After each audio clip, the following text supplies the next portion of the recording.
बिरशाह जसकम जी सड़ते canal खिलाफ बिरशाह शहर में मुकम्मल शटर बंद हड़ताल शहर के मुख्य चौराहे तंबूरा चौक ते एहतजाजी मुज़ाहिरो कयो वियो। सिंध ते दाड़ो नामंजूर कैनाल समूरा नामंजूर जी सख्त नारेबाज़ी कई वई। दरगाह चाड़ी तंबूरा चौक शाही बाज़ार टंडो आदम मेन स्टाफ अल्लाहवाला चौक समेत बिया इलाका मुकम्मल तौर ते बंद रहा।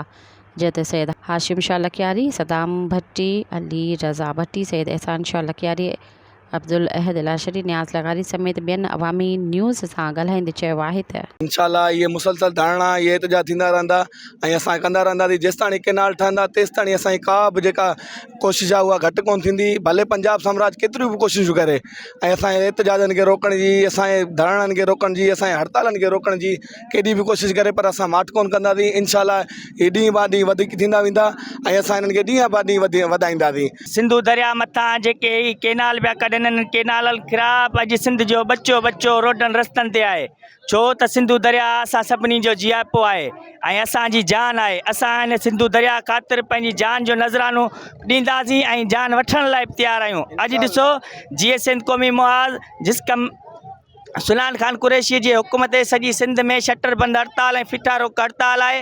अॼु सिंध जो बच्चो बच्चो नियाणियूं जेके आहिनि रोडनि ते आहिनि। असां इन्हनि केनालनि खे मुकमल रद्द था कयूं। पंजाब पंहिंजी होड़ था लही इन केनालनि खे मुकमल बंदि करे न त ॿी सूरत में अञा इन खां वधीक सख़्तु रद्द अमल ईंदो। असां इन रियासत खे चिट्टो पैगाम था ॾियूं त सिंधी क़ौम जागी चुकी आहे, सिंधी क़ौम पंहिंजो हक़ न छॾींदी ऐं केनाल कंहिं बि सूरत में असांखे मंज़ूर न आहिनि। अॼु जी हड़ताल पूरी रियासत के ॿुधाए छॾींदी ती केनाल नामंज़ूर।